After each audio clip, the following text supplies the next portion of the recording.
All right, cheers. Wow, we didn't even do this last episode. Welcome to this edition of Road Trippin. I'm your host, Allie Clifton. Channing Frye, Richard Jefferson. What are you drinking, Channing? Is that a brisk iced tea? It's a 2 Towns Cider House Cosmic Crisp. You're not drinking? a crip. What? It's 12 o'clock somewhere. Touche, that it is. And you're getting ready to go on vacation. And I'm on vacation. I'm getting ready to go to lunch. Probably going to have a nice Aperol Spritz.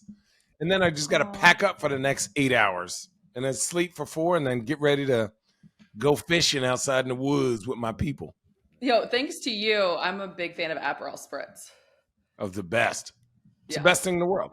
Channing, I just got a text. You'll appreciate this from Justin Wessel's cousin. Would love to know if Chosen Wines has a tasting room. Their website doesn't list an address, only a P.O. box. Trying to plan a Portland wine tasting adventure with some friends and wanted to throw that in the mix. Send them my number. Boom. Aww. Dude, guys, you know what's crazy? We are 3 years in at Chosen, and we got to so there's an International Pinot Noir Convention, meaning everyone in the world has an opportunity to come out to this convention and showcase their wines. And we are one of the featured wines this year, which was pretty amazing because you're talking about like Burgundy, Australia, California, Oregon, Washington, like just everywhere in the world, right? And so it's weird that like there's basketball season and then I'm in like full wine season and realizing like the communities are kind of the same, right? You have your like OGs and then you have your young guys trying to come up and like, you know, just like really working together. But it's been pretty awesome to do that all weekend. But my voice is a little raspy. Oh, cheers. Look at the little wine nerd. Look at the little Cheers private school wine. Dude, you want to see how wine nerdy I am? Watch this. Yes, please. So I have this book. It's from 2009, Complete Wine Course. So like if I wanted to get if I wanted to become a sommelier, I would basically read all this and like have to memorize this. Eventually I will, but my brain doesn't have any more information. It can't fit any more information. No, I can see that. You know when I actually learned how much of a wine nerd you were? What? Minus the times when we're around you and every time like you're lagging or we're all trying to go somewhere and it's like, where the hell is Channing? And you look back and you're having a full-on conversation in the middle of a hallway with someone about wine. Outside of that, when we were at our last dinner in Las Vegas and you were like, Allie, what's the X amount of dollars that we have to spend on this dinner? And I tell you, and you hit it within like $5 because you ordered every bottle of wine and every one that went with every certain kind of food. Okay, my friend, respect. All right, we're gonna continue a fun little game. Sweat your ass off. We're gonna continue previewing a little bit based off of some of our statements with the upcoming NBA season. But before we dive into that, I just want to kind of take a moment, and I think Channing that you can give some thoughts, advice, etc., given your experience, obviously with the latest news that we all got last week, and I think it stopped everyone in their tracks. Regarding Bronny James and his sudden cardiac arrest while going through a workout at USC. I think the biggest thing that came from that, obviously, is that he's doing well. LeBron putting out the message. I want to thank countless people sending my family love and prayers. We feel you, and I'm so grateful. Everyone's doing great. We have our family together, safe and healthy. We feel your love. We'll have more to say when we're ready, but I want to tell everyone how much your support has meant to all of us. And yeah, end of the day, it's good to see the recent post and see Bronny with the fam and kind of getting that update at this point. But end of the day, he was getting ready to start, you know, his college career. And all of a sudden you're set back with this. And Channing, you went through a heart condition of your own. Just your thoughts. Well, first of all, I texted big fella. I said, hey, everything is okay. If you ever need anybody to bounce stuff off of, I get it. But I think I'm going to speak in generalities for everyone that has a kid, boy or girl, that's playing sports from a young age till now. There are certain things that we just take for granted, right? You wake up, your heart is beating. You go to sleep, your heart is beating, right? And I think we take for granted some of the summers that we used to have, right? That weren't organized basketball 24 hours a day, 365 days a year, right? There was off seasons for some kids where even Richard and I, you go out to the park, that's an hour or two a day, maybe 3, and you go back home and you chill, right? It's not organized basketball. 8 or whatever sport it is, football, basketball, baseball, you check on legs, you check on arms, you check on, mental health at certain points, but rarely do people, especially young people, check on their heart. That's number one. So if your child is playing a sport, it takes literally 5 minutes for them to get an EKG, and it's covered by insurance, right? So I had an issue. Hendrix is starting to get, my son who's 12, starting to get really into sports. Now, I don't know necessarily, because my dad passed away, if my heart thing is, what is that? Hereditary. What is the word? Hereditary, right? Hereditary, right? Hereditary. Or you could say genetics. Right, genetics. So we want to get that tested out, and then you're just going to get it done once a year, right? That's all you have to do is just continue to check on it. Also, a lot of kids, I see a lot of kids, even my son's age, drinking like energy drinks.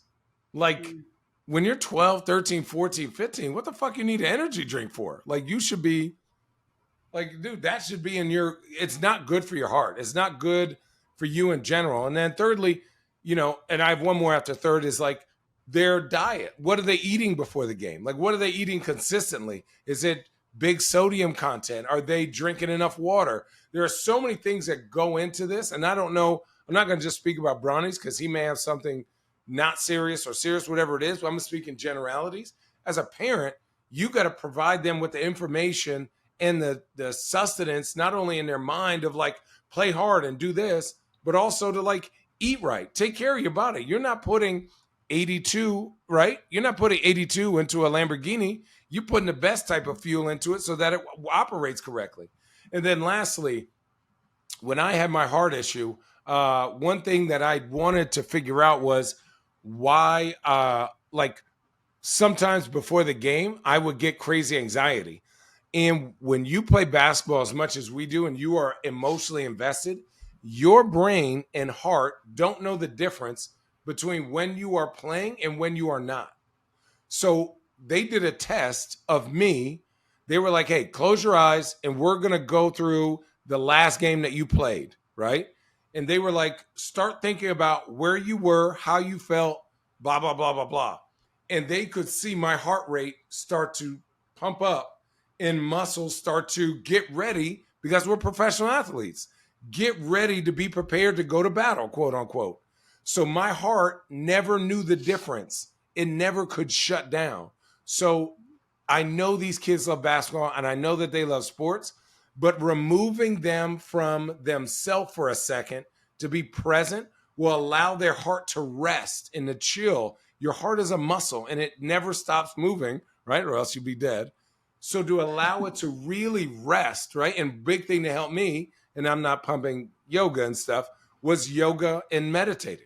Was like doing that, even if it's 10 minutes a day, to just come back to being present so that these kids deal with stresses that we don't know. We didn't have the internet or Instagram or TikTok or, whatever they got, the Rick Rosses and all these things, whatever it is now, X. What is it? X and then spaces and, a lot of X's. But you gotta remove them. What? That was well said, Channing. You were doing so good until the last 10 seconds. Well, I know, but I didn't know what the name of I couldn't say Twitter. It's not Twitter anymore. It's still X Twitter. is the new Twitter. Yeah, it's still Twitter. So is it called X or Twitter? X Twitter. X.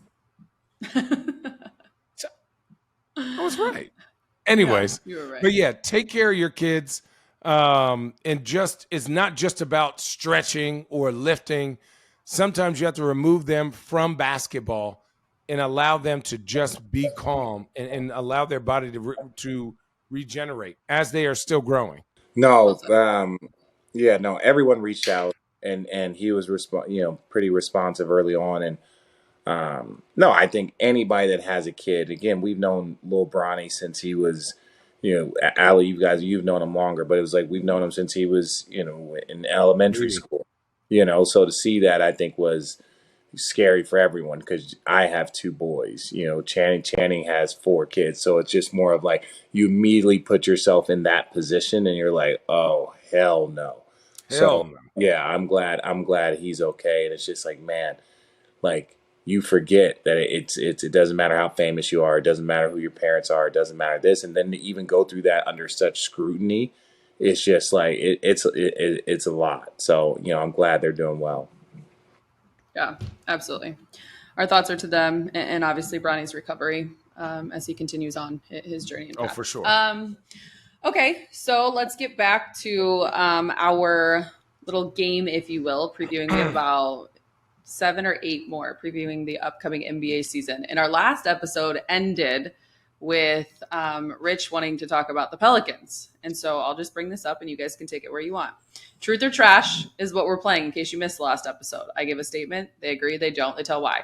Zion Williamson will start 50 or more games for the Pelicans. Truth or trash? Oh, truth. Truth. Truth. Take the teapot off the kettle. Yeah, and why so much of your rolling the eyes to then just deliver a truth? I'll let Channing go first while my tea kettle's going. That boy It got that actually really Earl Grey does sound steaming like it. back there.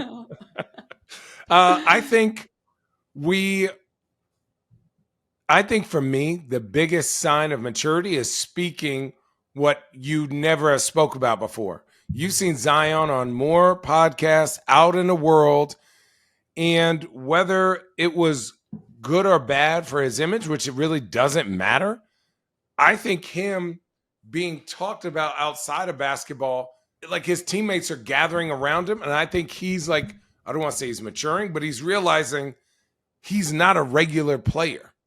I don't know if he was or whatever it was. He's realizing that like he is one of the most talked about players in the last 5 to 10 years. Whether he plays or not, he is polarizing.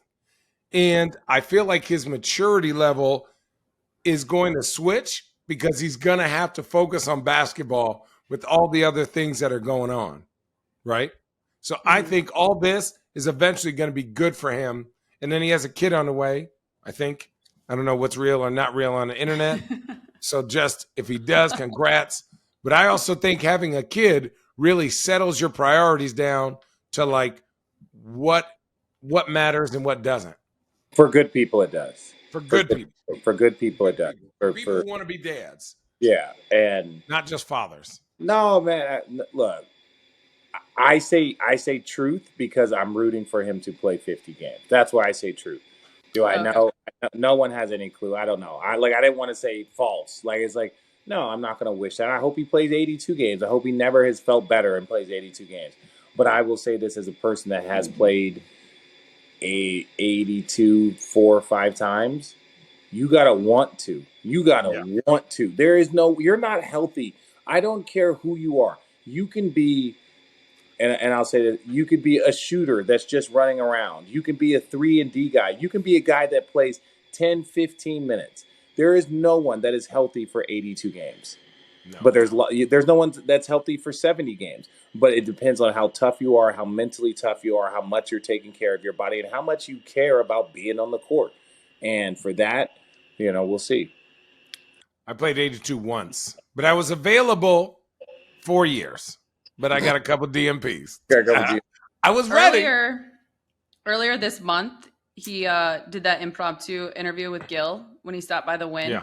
And he said, I just want to hoop. I don't want to be out. I want to be out there. Don't nobody want to just sit on the sidelines. I think that's the part I want people to at least understand. I don't want to be on the sidelines. Y'all think I want to sit over there hurt. I don't.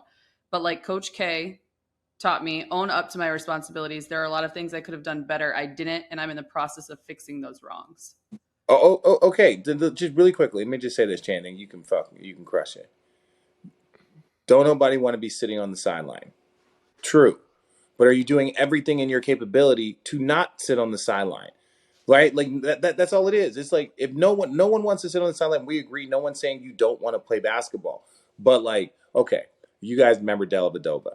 Yeah. We guys remember what he watched, everything he ate. He always ate some avocado toast and some egg and some dry white toast, right? Like that's what he ate every single morning. It's disgusting. It's disgusting, but it's saying, think about it. He was like, this is my routine that I live within. We remember Delly lifting weights, watching film. If Delly worked 2% less as hard, like less hard, right? 2%, would he be in the league? No. No, why could Delhi not? Why could Delhi like play? His impact in the playoffs at times was lessened because Delhi played as hard as he could every single day. But then in the postseason, everyone's playing as hard as they can, so it just kind of negates it. So what I'm saying is that there are players that do every single thing in their capability 24 hours a day to be on the court. Those are the people that tell me by their actions that they want to be there. Oh, is there things I could have done differently? Like, could I have not gained 20 pounds? Could I not gain 30 pounds? Just because I'm hurt and I tweak this doesn't mean that now it's like, oh, I'm going to gain 20 pounds and then I got to lose it to get myself back into shape. It's like, no, I get injured and I tweak something and I'm, let's say, 300 pounds. Okay, well, when I'm ready, when it's time for my injury to be healed, I need to be 300 pounds, not 315, not 308, not 312. And that means every single thing that you do and eat and go into that. And that's how you tell me that you want to be on the court. That's it. That's the only way. Not by averaging 25, not by being an all-star. No. If you do those things, then I know you're on the court. That you want to be on the court. Yeah, it's hard. And it is really, really hard, but it takes a maturity and it takes a passion and a love for the game to go. And we're going to use the highest example. One of the highest example that I have is Braun. Twists his ankle, immediately calls his, obviously Mike is doing his thing. He's going to get 24-hour care for his ankle. Calls his chef and makes sure they change his whole diet up because he's not doing as much. He's like, yeah, I won't be able to run. We got to change the diet up. And it changed the whole fucking diet up. So he basically went vegan. He was actually skinnier than he was when he played, when he came back and had to gain weight. So I've seen it done. Same with Grant Hill. Same with Steve Nash. Same with Amari, right? Ray Allen. Allen. A lot of these dudes realize when you get hurt on a lower extremity, you have to take weight off that lower extremity. Mm-hmm. You can't be bigger. It's only putting more mass on that thing. So for me, it's just when you have that responsibility of being an NBA, regardless if you are Zion or Braun or, Boban or the last guy on the last team in the last spot, when you get injured, if in all your capability, you have your best, your way of showing you want to get back is by taking care of your body even more. Being hurt shouldn't be killed. Absolutely. I go back to what you guys both said at the very beginning. You have to want to do it because no matter, and he finished that interview with saying, well, shit, LeBron has the blueprint. I'm going to try to follow it as best as possible. That's what he said. Okay. He's like, it's not about losing weight. He said, I have to do flexibility band work. I have to put my body in a position, but you have to want to. Hey, Zion, when LeBron was 34 years old, he was doing Versa Climber classes before 2-a-day training camps. Yeah, he was crazy. Just to know, I ain't saying you got to do that, but that's the type of shape he's in. Like he was up at 6 a.m., did a Versa Climber class at 7, was in the gym from he was he was up at 5, did a 6 o'clock class, was at the gym at like 7:30, lifted, and then I was like, yo, I'm thinking like, oh, we got 2 days, let's it's gonna be a long day. He's like, oh yeah, I already did an hour and a half and I already lifted, and I'm just like, oh, bro. But I'm just saying, like, if that's the commitment it takes. The dude at 37 shot a whole movie and was in the gym by 3:30 a.m. that whole summer and won a championship. So if he can do all of those things, that movie was weak as fuck. Yeah. Anything else to add about the Pelicans? I'm putting them, if they're healthy, top 4. I don't think we have seen. Do you know what's so crazy? Easy top 4. No, okay. In the last 20 years that I think we've all been kind of watching basketball, has health ever been more important than it is right now? It feels like every team we're talking about, if they're healthy. That wasn't like that. It wasn't like that 10, 15 years ago. There wasn't teams that were only great depending on health. It was like almost as if health was somewhat assumed. Yeah. And how you went about it. Now you're talking about the Clippers in health. Now you're talking about the Memphis in health. Now you're talking about the depth of the Phoenix Suns if they're healthy. Now you're talking about the health of Joel Embiid. Now you're talking about the health of like so many players that you're just like, I don't know. There's definitely a shift. Hey, road trippers. Channing and I love our dogs and want them to have the best food and nutrition available. That's why we feed our pups food from the farmer's dog. Whether you have a young puppy or a senior who's seen multiple decades, any dog person like me knows the most valuable thing in the world is spending time with your pet. The farmer's dog helps to keep them healthy, which can give you more quality years with them. The Farmer's Dog makes and delivers fresh, healthy dog food. It's recommended by vets, nutritionally balanced, and made from human-grade ingredients in safe, clean kitchens. It's the best option for dogs at all stages of life because it's not kibble, it's not canned goo, it's real food. The Farmer's Dog isn't just higher quality food. They also send the food pre-proportioned specifically for your dog based on their unique nutritional needs. It doesn't matter if your dog is young or old, it's always the right time to begin investing in their health, helping you both live more healthy, happy, and full years together. Get 50% off your first box of fresh, healthy food at thefarmersdog.com/roadtrippin. Plus, you'll get free shipping. Just go to thefarmersdog.com/roadtrippin to get 50% off your first box of food. That's thefarmersdog.com/roadtrippin. Let's go to Cleveland.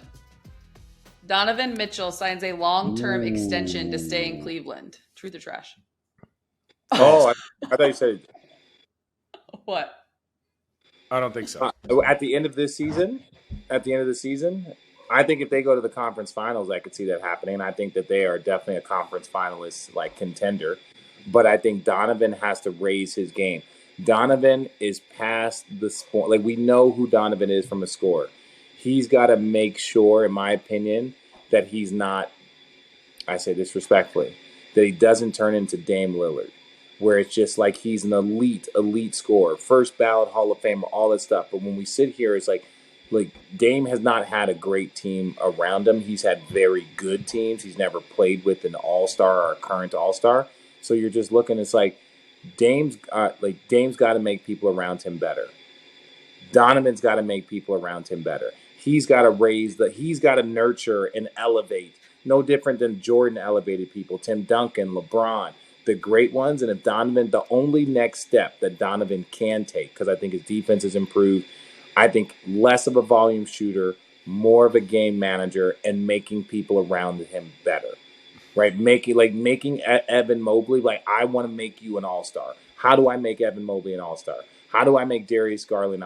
That's the mental thing that the next great players do, right? Like, they do that. Jokic does it. LeBron does it. Steph does it. Like, great players figure out how to make others around them better through their own style. And I think if Donovan Mitchell can do that, if not, then Donovan Mitchell, in my opinion, he can't be the number one player on a championship team. If not, he's got to be number two. He's only, 26, 27. He's still within the window of figuring it out, but he's got to prove that he can be the number one. And currently there's only 6 guys that have done it, led a team to a championship as the best player. I kind of disagree. And I feel like Donovan is a Hall of Famer. He is an amazing player. I think he is I'm going to use the word elite scorer, right? I don't know if right now at this age, he's all of a sudden just going to turn into like, oh, let me pass some more. Let me do this, right? I just don't think, I don't know. We're asking him when he's elite at something to go, oh yeah, take this year and just work on this, right? I think Evan Mobley has the opportunity to be the number one guy on that team. Not next year, but I think over the years, I think building a team around Evan Mobley and Darius is going to be the thing. Evan Mobley is the future of the Cavs. This is a fact over all of them. Okay, so but wait a second. I'm asking you a question. Evan Mobley's the future. Donovan Mitchell is 26 or 27. Correct. So if Donovan Mitchell is all NBA guy, and he's going to be an all NBA guy for, let's say, out of the next 8 years of his career, that takes him to 33, 34. Let's say he's all NBA 5 times. Okay. Evan Mobley has to elevate to himself. I think great players can elevate. Okay, I know, but Richard, can I say this? Is DeMar DeRozan a great player? Yes. Does he ever seem like he elevates anyone else on the basketball court? It may not just be his thing. That's what we have to. Well, but that's Jamal why Murray is a great player. but I don't necessarily go, he's elevating somebody else. I don't know. I think that's unfair to Donovan, put the those difference- expectations on Donovan, because here's why. He is an elite at what he does. Can he make better decisions? Absolutely. Can he maybe instead of shooting 30, shoot 28 and give Evan or Jared a couple here and there's? Absolutely. But to go, we need you to do all this, they may make him better in the locker room or as a teammate, but on the court, Donovan Mitchell is what Donovan Mitchell is. But you said this. You compared him to Jamal Murray and you compared him to DeMar DeRozan. Yeah. Neither of those guys. DeMar hasn't been the best player on a championship team. Jamal Murray is not the best player on a championship team. I don't think Donovan Mitchell can be your best guy on a championship team. This is what I'm saying. He's got a window. Bad. I'm not. No, this is no disrespect. No.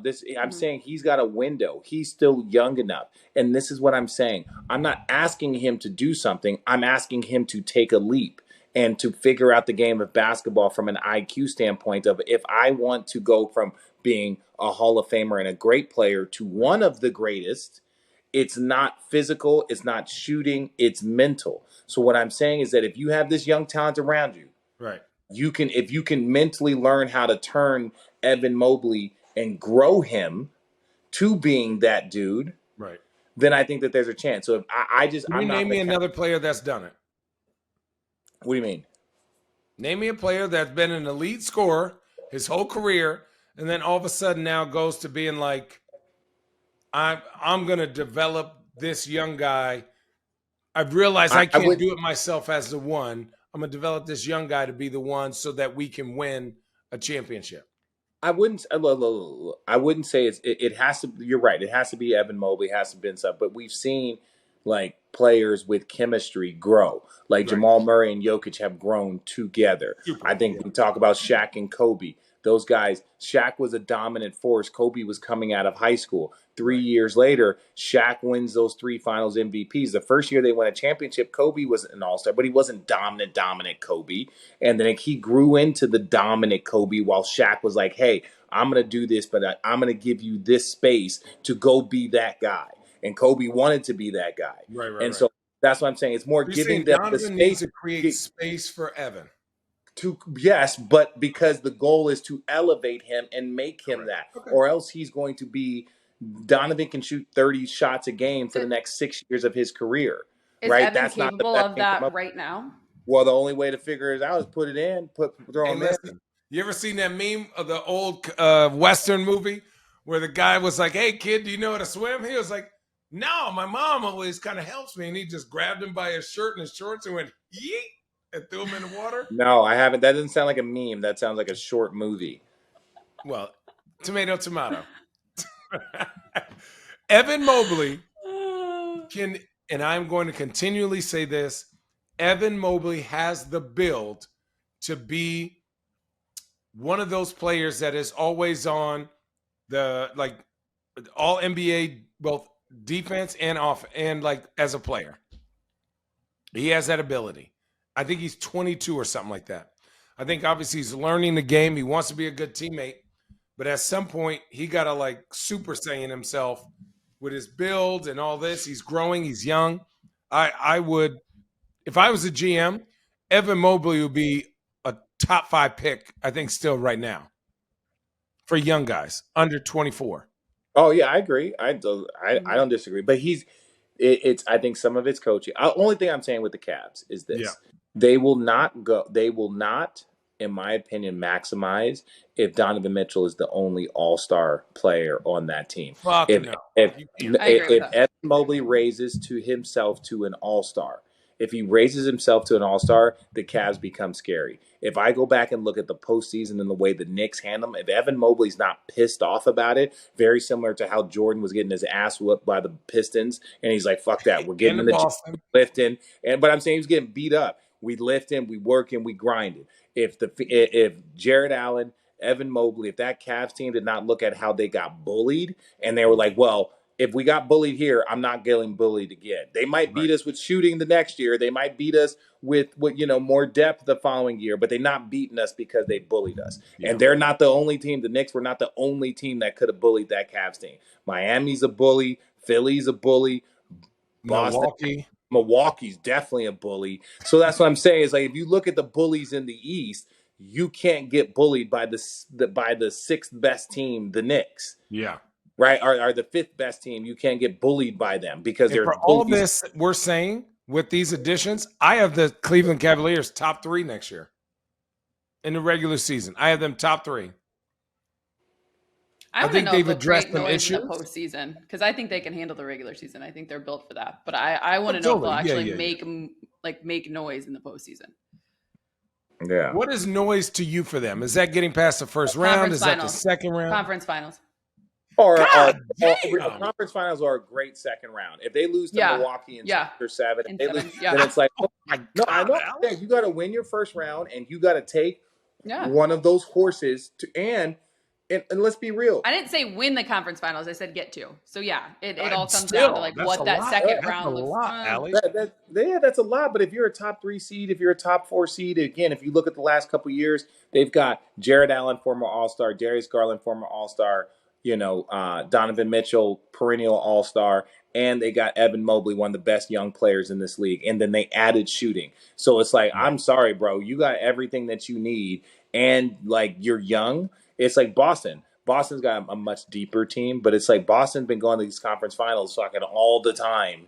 Miami's been going to these conference finals all the time. I wouldn't say they're overly talented. Let's be honest too, Channing. You said that you have the Cavs a top 3 seed. Certainly you have some expectations there too. I do. And I was going to say, it depends on who they play in the second round, right? And how they play that team in the second round, right? I'm curious. We always put Boston up there, but without Marcus Smart, I'm like, like what's happening? What is Jaylen Brown like with that new guy? Okay, let's finish with this one. Contract? Let's finish with them because then we got to get out. That'll be the last one. Joe Mazzulla will be coaching the Celtics at this time next year.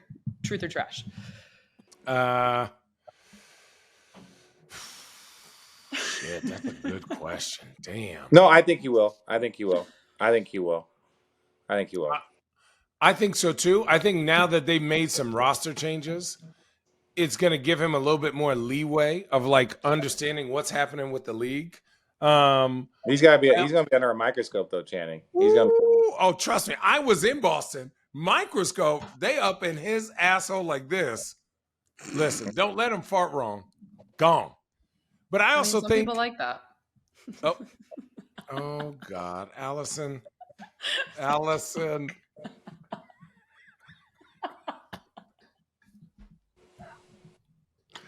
Allie, I was not ready.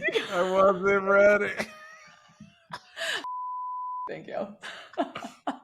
You know who's under the biggest microscope on that team? Porzingis. Oh, well, yeah. Thanks. Thanks for the newsflash, bro. Thanks, Channing. Thanks for the newsflash. You know who they're gonna miss? Marcus Smart. Wow, way to go on a limb, man. Way to go on a limb. Even you know, you're like, yeah, that was pretty. I feel like he's rattled. I was like, hey, the sky is blue. Oh shit. Hey, speaking of oh shit, I keep trying to retire. Again, but yes, I'm going back to ESPN. I signed a new deal. Me too. How many years? You signed a new deal also? Yeah, about to. Oh, really? Tell me more. Who's paying? Are you getting paid more money than me? Probably. Definitely probably. I'd pay you more than I'd pay myself. Well, you work more than I do. I only work 2 days a week. Oh God, what is that like?